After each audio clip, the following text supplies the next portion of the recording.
Recently Saudi আরব এমন একটি কাজ করে বসেছে যেটা শুধু অবাক করার মতো কাণ্ডই নয় বরং অপমানজনকও। ভারতকে এমন একটি লিস্টে রেখে দিয়েছে যেখানে শুধু পাকিস্তানের নামই থাকে। এটা এমন একটি ক্যাটাগরি যেটা বিশ্বের চোখে অপমানজনক একটি ক্যাটাগরি। এখানে তাদেরই নাম রাখা হয় যাদের নাগরিকরা হজের নাম করে সৌদিতে ঢুকে ভিক্ষা করে, ওভারস্টে করে অথবা নানা রকম ভিসার জালিয়াতিতে জড়িয়ে পড়ে। তোমরা হয়তো অবশ্যই জানো পাকিস্তানের লোকজন অনেকদিন ধরেই হজ ভিসার অপবাদে সৌদিতে গিয়ে রাস্তায় হাত পাতে, আর সেই কারণে পাকিস্তান এই ক্যাটাগরিতে অনেকদিন থেকেই পড়ে আছে। কিন্তু এখন এই লিস্টে ভারতের নামও জুড়ে দিয়েছে সৌদি সরকার। শুধু ভারত নয়, মোট 14টি দেশের নাগরিকদের জন্য হজ ভিসা নিয়ে নতুনভাবে নিষেধাজ্ঞা জারি করা হয়েছে। এখন প্রশ্ন হলো, এই সিদ্ধান্ত কেন নেওয়া হলো? সৌদি আরব সোজা জানিয়েছে যে ভারত থেকে প্রচুর পরিমাণে মানুষ হজ ভিসা নিয়ে সৌদিতে যায়, আর তাদের নির্দিষ্ট সময়ের পরেও তারা ফেরত আসে না।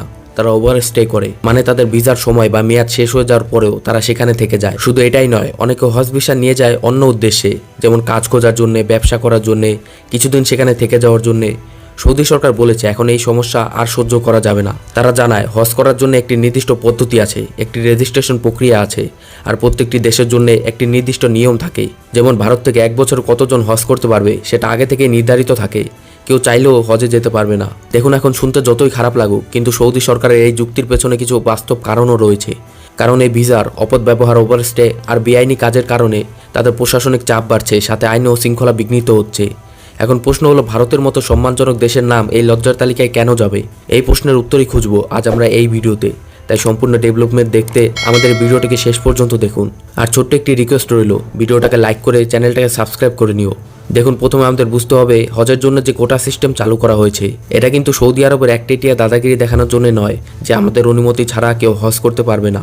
ব্যাপারটা একদমই এরকম নয়। এই ব্যবস্থা আপনাদের নিরাপত্তার জন্যই করা হয়েছে। আগে যখন কোটা সিস্টেম ছিল না তখন ভীষণ ভিড় জমা হয়ে যেত হজের সময়। বহুবার তো ভয়াবহ ধাক্কাধাক্কি ও ভিড়ের কারণে বহু মৃত্যুও হয়েছে।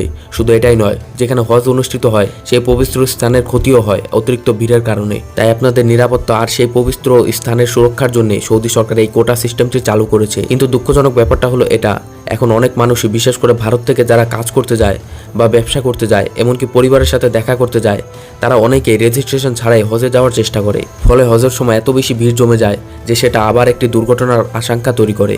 আপনাদের মনে আছে কিনা জানি না, কিন্তু আজ থেকে প্রায় 2 বছর আগে একটি মারাত্মক দুর্ঘটনাও ঘটেছিল যেখানে প্রচুর সংখ্যায় মানুষের মৃত্যু হয়। এই ঘটনার পর সৌদি সরকার সিদ্ধান্ত নেয় যে যেসব দেশের মানুষ হজ সংক্রান্ত নিয়ম ভাঙছে বা তাদের অপব্যবহার করছে তাদের শনাক্ত করবে। আর এই লিস্টে ভারত ও পাকিস্তানের নাম সবার উপরে। হ্যাঁ, আপনি ঠিকই শুনেছেন, সবার উপরে। এই তালিকায় আরও বহু দেশ রয়েছে, যেমন Bangladesh, Egypt, Indonesia, Nigeria, Iran, Jordan, Algeria, Sudan, Ethiopia, Yemen, Morocco, সব মিলিয়ে মোট 14টি দেশ। আর এই 14টি দেশের ওপর এখন ভিসা ব্যান করা হয়েছে, যা চলবে আগামী জুন পর্যন্ত। আর হ্যাঁ, এটা পার্মানেন্ট নয়। সৌদি সরকার জুন মাস পর্যন্ত সময় নিয়েছে যাতে তারা তাদের সম্পূর্ণ ভিসা সিস্টেমকে একটি বড় পরিবর্তন করতে পারে। তারা এমন একটি কড়া ব্যবস্থা আনতে চলেছে যাতে কেউই ভবিষ্যতে ভিসার অপব্যবহার না করতে পারে। এরপরে আবার ভিসা নতুনভাবে ইস্যু করা শুরু হবে। কিন্তু এখন প্রশ্ন হচ্ছে, এই ঘটনায় সর্বাধিক ক্ষতি কাদের ভোগ করতে হচ্ছে? প্রথমত সাধারণ মানুষ যারা সৌদিতে গিয়ে কষ্ট করে উপার্জন করে, তাদের সবথেকে বেশি ক্ষতি হবে এতে। আর যারা পরিবারের সদস্যদের কাছে সৌদি ভিজিটে যেতে চায় তাদের স্বপ্ন মাঝপথেই থেমে যাবে। এর বাইরেও একটা ব্যাপার আছে, আর সেটা হলো এই ঘটনায় দেশের সম্মান ধীরে ধীরে শূন্য হচ্ছে। ভারতের পাসপোর্ট র্যাঙ্কিংয়ে প্রভাব পড়ছে। একটি বড় শক্তিশালী দেশ যেমন সৌদি আরব যদি ভারতের ভিসা কিছুদিনের জন্য ব্যান করে দেয়, তা গোটা বিশ্বের চোখে একটু আলাদাই নেগেটিভ বার্তা যায়। টু বি অনেস্ট, ভারত সরকারকেও এই বিষয়ে একটি কঠিন পদক্ষেপ নেওয়া উচিত। কারণ এটি শুধু সৌদি আরবের ঘটনাই নয়, বিশ্বের অনেক দেশ থেকেই এমন ঘটনার রিপোর্ট আসছে যেখানে ভারতীয় পর্যটকেরা গিয়ে স্থানীয় লোকেদের সাথে দুর্ব্যবহার করে, এমনকি চুরি পর্যন্ত করে বসে। কদিন আগে এমন ঘটনাও শোনা গিয়েছিল যে হোটেলে ভারতীয়রা চেক আউটের সময় জিনিসপত্র নিয়ে পালিয়ে গিয়েছে।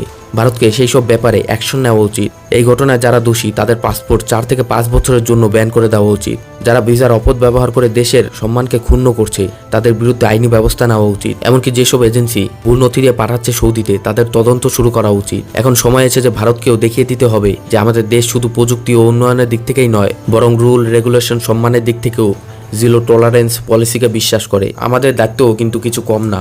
আমাদেরও উচিত যে যেখানেই যাই না কেন দেশের নামকে যেন উজ্জ্বল রাখা যায়, সেটা সৌদি আরব, আমেরিকা, দুবাই, যে কোনো দেশই হোক। যদি আমরা নিজেরাই দায়িত্ববান না হই তাহলে শুধু দেশের পাসপোর্ট থাকবে কিন্তু তার কোনো মর্যাদা থাকবে না। শুধু সরকার নয়, সচেতন হতে হবে আমাদেরও। বন্ধুরা, আশা করি আজকের ভিডিওটা তোমাদের অনেক ভালো লেগেছে। ভিডিওটা যদি ভালো লাগে তাহলে ভিডিওটাকে একটা লাইক করো আর আমার চ্যানেলটাকে এখনই সাবস্ক্রাইব করে নিও। নমস্কার বন্ধুরা, আমি রাজু রয়েছে আপনাদের সাথে আড্রিওমেট্রি আরেকটি নতুন ভিডিওতে।